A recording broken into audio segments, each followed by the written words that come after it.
કેમ છો મારા કોલેજો ફરીથી મારા નવા બ્લોગમાં તમારું હાર્દિક સ્વાગત છે। મસ્ત મજાનો હીરો જેવો તૈયાર થઈને હવે જવાનું હોય આપણે નિશાળે ને તૈયાર થઈ ગયો તો મસ્ત હીરો જેવો તો કન્ટિન્યુ।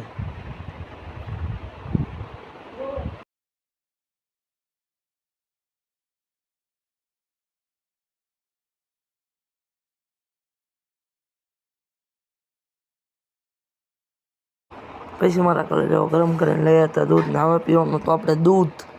તો મારા કોલેજો છણા આવી ગયા હતા હાથને તો એ જો આપણી બસ આવી નથી ને આપણે બેઠા હતા બસની જાય બધા ગયા હતા કંટાળી કારણ કે બસ આવતી નથી નિશાળની એટલે તો મારા કોલેજો આવી ગઈ હતી કોનામાં જતા હતા સ્કૂલે તો મળવી છૂટીને તો મારા કોલેજો આપણે ગયા તો છૂટીને તમારા પપ્પા લેવા આવી ગયા હતા ને હવે આપણે જતા હતા ઘરે તો પછી મારા કોલેજો આપણે જતા હતા સ્કૂટી લઈને લાઇબ્રેરી હું અને આવી ગયો તો કન્ટિન્યુ। જો મારા કોલેજ આ વિડીયો તમને સારો લાગ્યો હોય તો લાઈક કરો, શેર કરો અને સબસ્ક્રાઈબ કરવાનું ભૂલશો નહીં।